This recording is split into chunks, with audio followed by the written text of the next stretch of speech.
master the business of speaking with your hosts, Taylor and Austin. You're listening to Technically Speaking.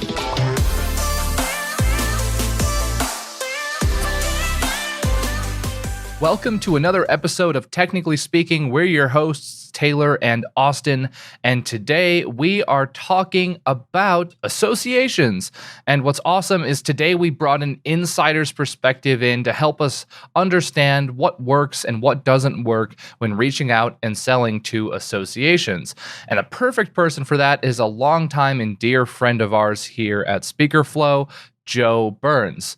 Now, Joe has an incredible background on organizing events for associations and helping facilitate the decision-making process for hiring speakers for events. She did that for over 3 years and then segued into professional speaking herself. So she shares with us what works, what definitely doesn't work, and shares how to get the best ROI for reaching out to associations. So if your goal is to up your association game, then this episode is for you. As always, we hope you enjoy this one, and don't forget to stay tuned for some awesome resources at the end. And we are live. Joe, it is so awesome to have you on today. Welcome to the show. Oh, thanks so much. I am excited and thrilled to be here. Yes, it has been a long time in the making, we feel like. It certainly has. It You're just happens. like a walking ray of sunshine, Joe. I feel like I've never talked to you where you haven't just been like glowing with positivity. So Yep. appreciate that about you. Oh, well, thanks, Austin. Yeah. Hopefully that'll rub off in the show today. We'll get Yes, all of I us will try to glowing send like out rays my- of sunshine. I will send out my shiny juju of some nature to everyone who's listening. Gotcha. All right. Maybe that'll be the title. Shiny Juju. Good idea. That's catchy. Yeah, we'll run with that. So, Joe, the way we love to kick off this episode is just talking about your background. Like, how did you end up in the professional speaking space and now as a speaker and from your association upbringing? Just like fill us all in. What was your journey like? How'd you get here? Well, I really started doing a lot of my speaking when I was a camp director, and it was really my job to train 100 to 150 college students to be prepared to work with kids with disabilities. And so I had to come up with really creative, really engaging, really fun ways to do that training. And so, well, that's how I kind of started doing the public speaking thing. And it was part of my job at that point in time. And so I did that for about 10 or 15 years.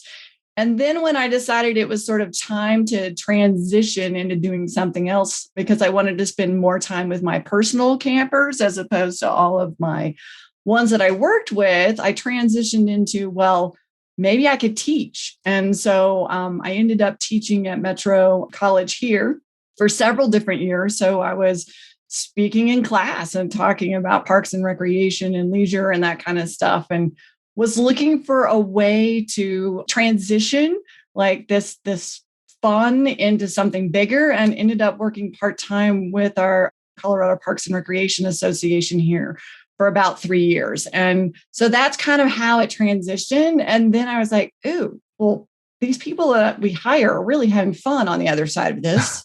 Maybe I should cross over to the dark side. And so then I kind of started exploring, well, maybe I can do something with this facilitation and training and speaking. And ended up in the Colorado National Speaker Association Academy because Ruby Newell Legner suggested that I should really, if I want to do this, go that direction. So there you go. That's the long and mostly the short of it. Yeah, it's a really cool story. I like it.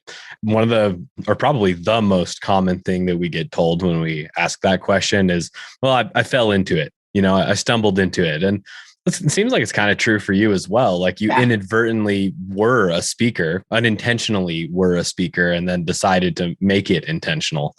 And got started in the NSA, which is interesting. I mean, what was that like going through the Speaker Academy there? I know there's a lot of people that have thought about it or have gone through it themselves, but I'm sure there's a lot of our listeners that would be curious as to what actually happens in that program.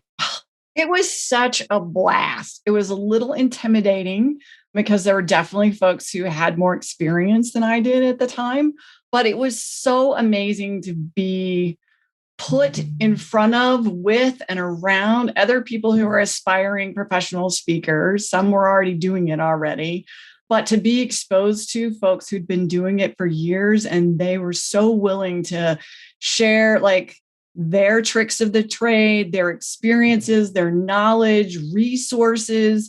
It was really welcoming and really engaging. And I mean, most of my speaker friends originally came from that core group of folks that I did academy with because, well, we were all in it together, but it taught me all the basics because I did not realize when I decided to do that, all the complexities of like the business side of things. I was like, I can get people that talk to me to ask them to come talk. I've done that. But there's like this whole other side of it. So I was exposed to that first. It was really enlightening, to say the least. That's good. Yeah. Sometimes we need to have that. Yeah. Shout out to the National Speakers Association. Yeah. The best part of that whole organization is just the community. At the time that we're recording this, Taylor and I are just coming back from the Influence conference, and there's tons of great content there, and people love the sessions, and it was so good to see everybody and everything. That's all true. But the number one thing that people were telling us while we were there was it's just so good to be back with like my friends, with my colleagues, or come together and do this as a unit. Yeah. So very cool. I'm glad that you experienced that too. Yeah, it was very cool. Yeah. What an experience too, going from the association perspective, because you were planning events for those entire 3 years. Is that right? When you moved into the association, like, did you just immediately start planning events when you got in? Well, I had some planning experience. Being a camp director, you're planning all the time, programs, events. You're basically converging all these different types of needs together, from medical to facility, all that kinds of stuff, and food, all at the same time. So it was a really easy transition to kind of jump into doing that for an association. Yes, it was unexpected. It was one of those things that I was looking to work part-time, and I loved the folks that worked here at our association. They're like, Joe, can you come help us do this? And I was like, yeah, pick me. And it was great because I got to work with so many awesome members. I got to see that whole entire flip side of what it is like to bring in all those education sessions, work with the committees that get to help plan those and pick those, because they're really an integral part of picking those sessions that end up in front of the members, as well as working with our program education manager and the whole entire thing. It's a lot of work. I mean, just kind of seeing how the parts fit together and making that smooth and seamless for everybody on the front side for members, and not letting them know how much we're paddling like ducks on the back side. Nice. Pretty sure that just sums up business, period. I think it does. Yeah. So I know like a lot of speakers are probably listening to this and are curious from their perspective what it's like behind the scenes. And we've touched on that a little bit already, but I'm curious for you, Joe, like you've been on both sides of the fence, right? You're a speaker, you get hired by associations, you've worked inside of the associations, hiring speakers. What's the process like when you're in an association and you're bringing in a speaker? What are some of the things that you're looking for? What are some of the things that you're planning for? Curious. We really would sit down well in advance and look at what's our theme going to be. What are we'd almost try to reverse engineer kinds of some things, like what do we want our members to be able to get out of this conference this year? And themes would blossom out of that. And then we would take that theme and anything and everything that we were doing, the speakers, the education sessions, everything would have to fit, illuminate, or be some way tied into that theme. And a lot of times that stuff starts 12 months before it happens. And so then we start looking for the people that do that. And we ask our committee members, who have you seen? Where did you see them? Were they inspiring? Were they fun? Were they engaging? Do you think other people will like them? And honestly, we start searching and we start trying to get feedback from either our members or our committee members who are planning that as well for who they think is good. Very, very rarely did we go out to someone randomly and say, we want you, unless there was a referral from somebody else. Yeah, because that was a way that we would know from somebody either we, know, liked, trust, etc. They had some sense of what kind of impact, what kind of value that speaker would be able to provide. And honestly, I used to be that, call blocking person for when speakers would call and say, I do XYZ, PDQ, and WLML, and I want to talk to your professor. And I am like, thank you for calling. You can find out our wonderful process online at this place. Because one of the things we were looking for is for speakers and educators and stuff to respect our process because it was already there, it was already laid out. And people trying to kind of jump the queue, so to speak, would be very off-putting at times, unless someone had told them to call and ask about doing this and stuff. That was one of our members. So, yeah. That makes sense. Yeah. I've talked to different people at different associations. And when it comes to the outreach component, it seems like different associations just have different status quos. Some people I've talked to say they only select speakers that reach out to them since it seems like they care. I've talked to other associations like we will not accept anybody unless it was referred because that's how yeah. So where did your association fall on that spectrum? And how open would you be to somebody that was reaching out to you as opposed to being a referral? It would depend. I think part of it was, had they done their homework? Had they checked online to see what our theme was? Were they able to talk to us about how they might be able to bring that theme to life? And then I would pass them on to our program management coordinator and stuff, because then they could have that bigger conversation. Would they fit into, we could see the stuff on their website, we could check them out. And then the biggie, did they fit into, or could they fit into our budget schemata at the time? Because, the budget thing's real, man. It's hard because you really put this much in, you pick where it's going to be, you get the sponsors to be able to afford the stuff that you want to afford, but you still have a finite budget. It's not limitless. So, we definitely had to look at speakers that fit into that. And a lot of the speakers, like our keynotes, our middle keynotes, our plenaries, and our in keynotes, those got paid. But a lot of our education session speakers were from our industry. And so they were professionals there. And some of them would get paid for education sessions, and some of them would volunteer their time, effort, energy, and expertise so that, people could learn from their peers. And that's another big part of it. So there's this really fine balance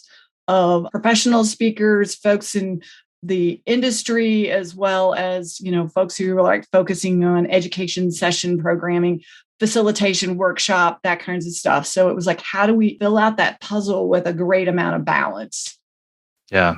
I mean, honestly, it sounds like it just needs to start with the relationship. I can imagine the people who called you and told you A, B, C, D, the entire alphabet of what they do.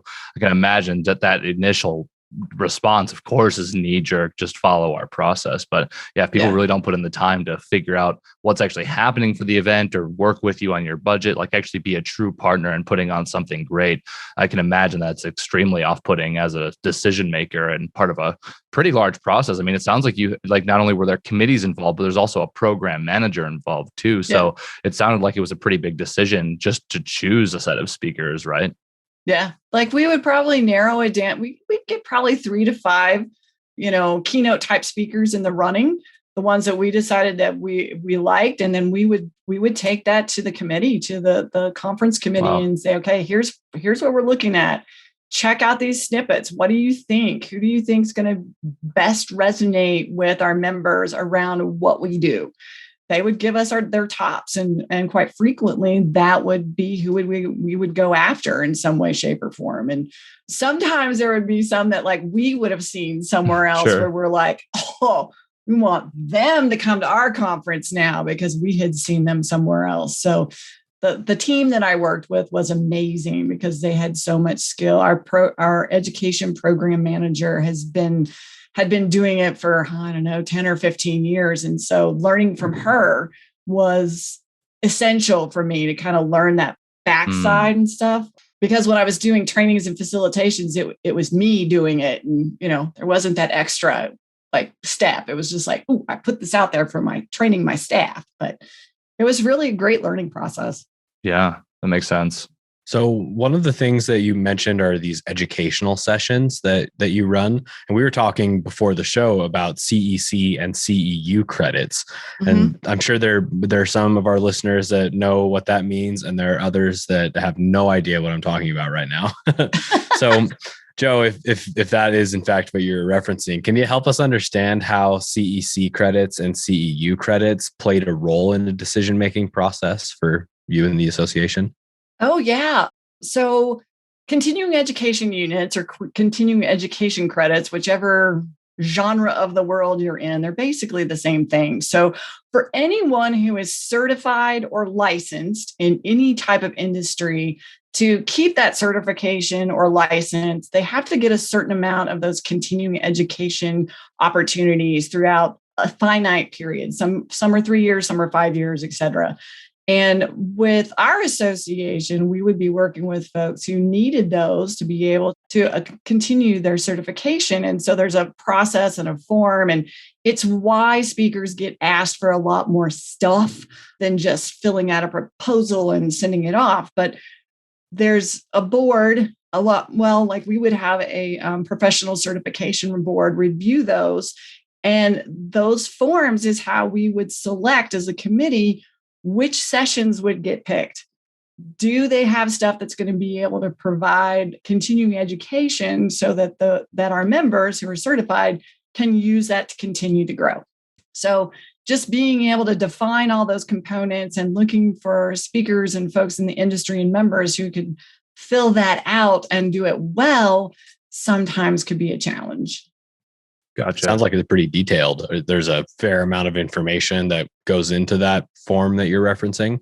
Yeah. So mostly it's online now, which is really great. But, it's a lot the basics, and then it goes a little deeper. So, title and session description. The big one is measurable goals. There have to be measurable goals and expected outcomes that the listeners or the audience members have to be able to take away. And it can't be a one word like grow. It actually has to be measurable or something to the effect of like, by the end of this session, participants are going to be able to take 3 takeaways from this event so that they can grow better beards. I mean, it's that specific, but it's also that small. And what we would see is a lot of folks trying to make it really, really big with 47 ands in it. Like, I want them to do this, and then this, and then this, and then this. It's like, no, take it down, take it smaller, give us a chunk of what you hope that your audiences are going to get from that. And we would see everything from like one word goals to grow, become more fulfilled. I'm like, that's not a goal, to huge, gigantic ones and stuff. And it was hilarious. But then there's kind of the meat of it, which is give us an outline of what your presentation is going to look like and how you're going to present it. Like, what types of engaging components are you going to use? How are you going to engage the audience? Are you going to do polls? Are you going to do, I love to do game shows because I think those are really fun. Lecture, like if you put something in and it's all lecture all the time, they're going to go because that's boring.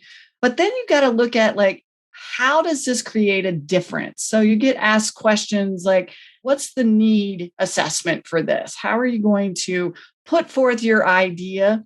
And what kind of need is it going to meet? What's the why behind it? And you have to be able to articulate that well. The easy stuff is just the demographics kind of junk. But everybody, every association, every organization that you might be applying to does it just a skosh different. And so the challenge sometimes is to sit down with your keynote or with your session and identify all of that kinds of stuff, and then break it down into big pieces, small pieces, and even smaller pieces. Because sometimes they say, please describe this in 60 characters or less. So you have to really be able to be concise with it. Wow. Was this the same process too that you would use for keynoters and then breakout sessions? Like they would still have to do the form and the proposal and the whole thing you just outlined, or was it for the continuing education seminars? So all of our education sessions were required to fulfill the CEU requirements, or they didn't get to go. Our keynotes, a lot of the time we would bring them in, ask them for the information. Mm-hmm. Sometimes we had keynotes who could do that really well, and sometimes we didn't. So that would be sometimes my job, would be to fudge those and create that CEU's content and goals and expectations and that kind of stuff from the information that we garnered from them. Because sometimes we as speakers don't necessarily do that kind of academic part well, unless you come from that academic world. Yeah, that makes sense. So when they were hiring keynotes, because there was a committee involved, and you and your program manager would have to bring 3 to 5 your short list speakers to potentially bring in maybe for the main stage or breakouts and things. Like, how did the committee make decisions? What like marketing collateral were they looking at when they were making a decision about the speaker, aside from your own input? Were you making them based off of demo reels, based off of one sheets, based off their website? Like, how did the committee actually process the information of the short list? Yeah, any and or all of those for our keynote speakers, for our education sessions and stuff. A lot of those decisions were made solely on how well they were able to complete those CEU forms and give us really good information. And quite frequently, some of it was like, if it wasn't written well, it's like, who knows this person? Who has talked to or seen this person present? And can we call them and say, okay, we really like this idea. What you brought to us was really intriguing. Can you unpack it a little bit more for us? Because we want to see what that's going to look like in real life. Because part of that outlining kind of how you're going to presenting gives you kind of like, okay, well, what are they going to be talking about along the way? And yeah, a lot of it was a combination of that process. And with our education session folks, a lot of times we didn't ever really go look at their webpage, because a lot of those folks were just industry folks and industry specialists.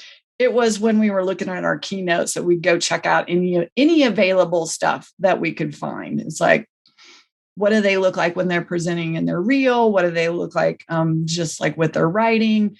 And then who had seen them and gave them a thumbs up or a thumbs down, that combination. Nice. There's a really good lesson to be taken away from this. You know, there's so many people that get so caught up in all of the glamour of really cool marketing stuff and great websites and amazing demo videos. And I'm not saying any of those things aren't important. So let me be super clear about that. But that was not the thing that you said was the main distinction that was going to make the decision for you in one way or another. The thing that you mentioned was clarity, was them plugging into the process that you already had, was them following instructions and doing the things that they asked from you. Like, those things can be repeated no matter where you're at in your business. Like, you could be the most successful speaker on the planet, or you could be just brand new. And regardless of whether you have tons of resources or a beautiful website, you can always be really clear about what the outcomes are. You can always be very good at following instructions, and you can always be good about plugging into whatever process the organization uses to select their speakers. And I don't know, like, that's just an ease of being worked with thing. It's not a flash and glamour thing. You know, am I hearing you right? Like, that really is the thing that makes a difference. Oh yeah, you're spot on, Austin. It's very, very different than working with corporations or nonprofits, or the way you might go about being engaged there. Working with the associations, I think they're pretty similar. They all kind of have kind of their own unique way. The one that I worked with, that's exactly what it was, is we wanted to work with people who made it easy for us, but we're also, you know, participating in our process, wanted to be able to give the things that we were required to do to make sure our members' needs were met, related to the type of education that they would need. And I think in our agency, you know, we had 1,200 to 1,500 members.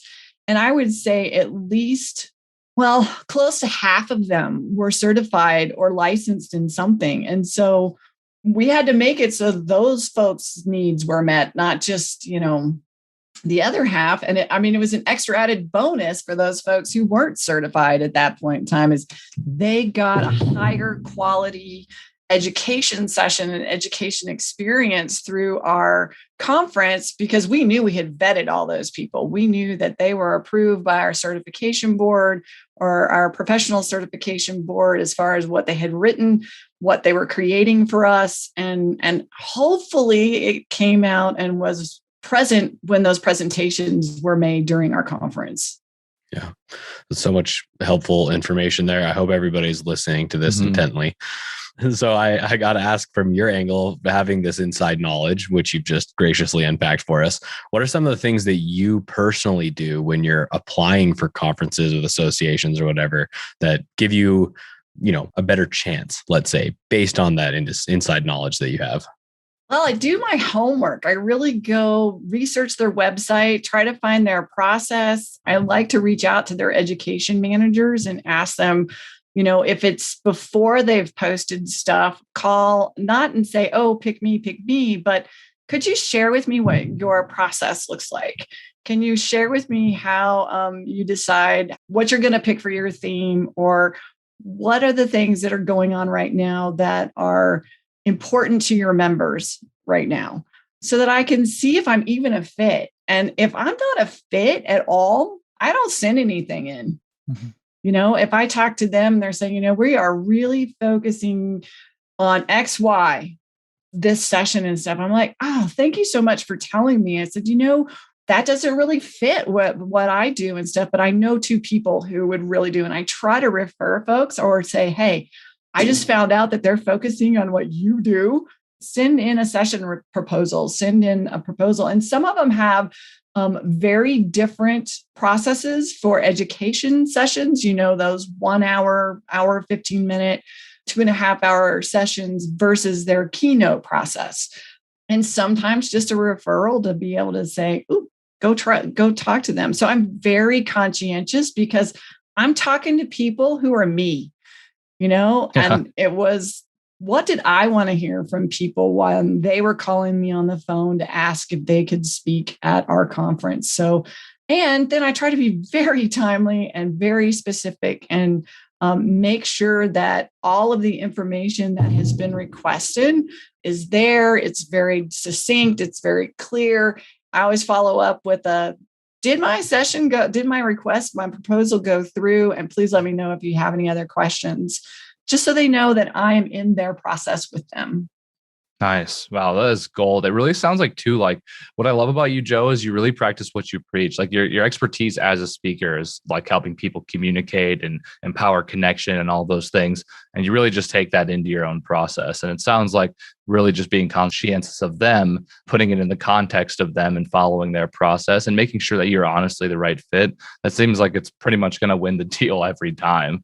But I'm curious just on your expertise of communication and connection, like how did you stumble on that? Like I know you have this element of health in there as well. So like what does that mean to you? And like how does it help you, I guess, your own expertise? Well, I think I stumbled onto the connection thing simply because I was doing it all the time, but really didn't have a name for it, didn't really realize what I was doing. Like I told you, I was a camp director for kids with disabilities and through therapeutic recreation for a long, long time. And what I didn't realize is I was bringing all these folks together almost like multi-sectorally, but in like all these different sectors of the process. And I was making it so that everyone knew where they were at, what the goals were, where we were trying to get to, and everyone was included in the process. And at that point in time, when I was doing it at camp, it wasn't different folks from different agencies. And I didn't realize, I just thought everybody did that. Doesn't everybody do that? And then it was sort of like that, face palm moment when I went to another position doing similar stuff. And they're like, Joe, you're the only person that we've ever had reach out to us and include us and tell us what was happening, when it was happening, how we could contribute with the kids, how we could engage. And I was like, really?